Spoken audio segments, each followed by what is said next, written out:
Old peak.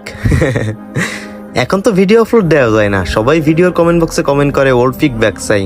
তো আজকে old peak নিয়ে কিছু কথা বলি।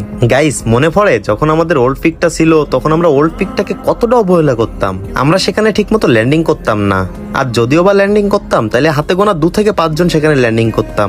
ওই যে একটা কথা আছে না, থাকতে কেউ মূল্য দেয় না কিন্তু হারাই গেলে সবাই খুঁজে, ঠিক তেমনটাই হয়েছে আমাদের ওল্ড পিকের ক্ষেত্রেও। আপনারা একটা কথা বিবেচনা করেন, পিকটা হচ্ছে আমাদের বারমুডা ম্যাপের মেন প্রাণকেন্দ্র, আর এই মেন প্রাণকেন্দ্রে যদি এনিমি না নামে তাইলে বিষয়টা কেমন দেখায়। এখন আপনাদের অনেকের উত্তর হবে, হ্যাঁ ভাই, আমরা ওল্ড পিকটাকে অনেক বেশি অবহেলা করতাম। আর এই অবহেলার জন্য কিন্তু আমাদের কাছ থেকে গ্যারেনা ওল্ড পিকটা তুলে নিয়েছে।